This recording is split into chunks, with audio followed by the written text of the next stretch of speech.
సంవత్సరాలుగా కేంద్రంలో అధికారం ఉంటున్నటువంటి బీజేపీ మరి తెలంగాణకి ఏమిచ్చింది అనంటే గాడిది గుడ్డు ఇచ్చింది అనేటటువంటిది సర్వసభ్య సమాజానికి జరుగుతున్నటువంటి వాస్తవాన్ని తెలియజేసేటటువంటిది కాస్త సింబాలిక్గా మేము చూపించడం జరిగింది.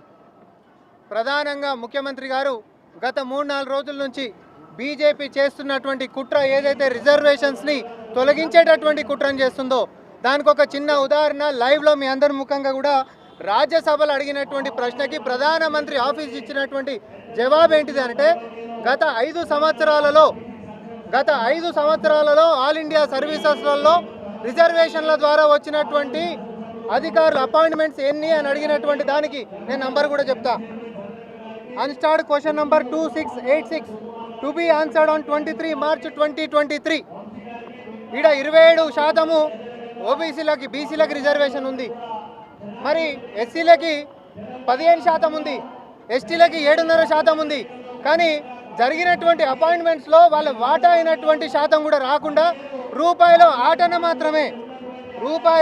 ఆటన మాత్రమే వాళ్ళకి ఇప్పటివరకు వచ్చినటువంటి అపాయింట్మెంట్స్. కొన్ని చేదు నిజాలతోటి కాంగ్రెస్ పార్టీ ముందుకు వస్తుంది.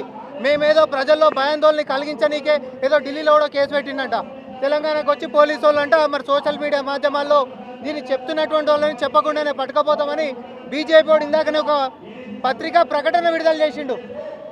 బీజేపీ అనేటటువంటి రిజర్వేషన్స్ మీద మేమేం స్టాండ్ తీసుకోలేదు, కానీ తెలంగాణలో ఇట్లా జరుగుతుందని దీని జవాబు చెప్పు ఫస్ట్.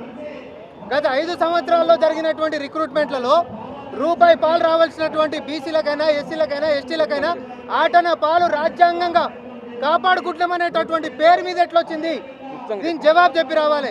ఇప్పుడు 400 సీట్లు కూడా ఎందుకు అడుగుతున్నారు అంటే ఆటన కొల్లగొడితే ఎవడు అడిగిన పాపన పోలేదు, రూపాయి కొల్లగొట్టినా కూడా ఎవడు అడిగేటటువంటి గుండె ధైర్యంతో ఈరోజు బీజేపీ వచ్చి పొంగనాలు కొడుతుంది. నిజంగా బీసీలకి ఎస్సీలకి ఎస్టీలకి గిట్ట న్యాయం చేయాలనేటటువంటి చిత్తశుద్ధి మీ మొగాలకు ఉండుంటే ఈరోజు ఒక్క రేషన్ కార్డు ఇవ్వలే ఈ 10 సంవత్సరాలలో. దాంట్లో ఎక్కువ శాతం బీసీలు ఎస్సీలు ఎస్టీలే కదా ఉండేది. ఈరోజు పింఛన్ రూపాయి పెంచలే 10 ఏళ్ళల్లో, దానికి ఎక్కువ శాతం బీసీలు ఎస్సీలు ఎస్టీలే కదా ఉండేది. ఈరోజు నిరుద్యోగత 47 సంవత్సరాల వెనక్కిపోయిందంటే మరి ఆ నిరుద్యోగులలో ఎక్కువ శాతం ఉన్నది బీసీలు ఎస్సీలు ఎస్టీలే కదా.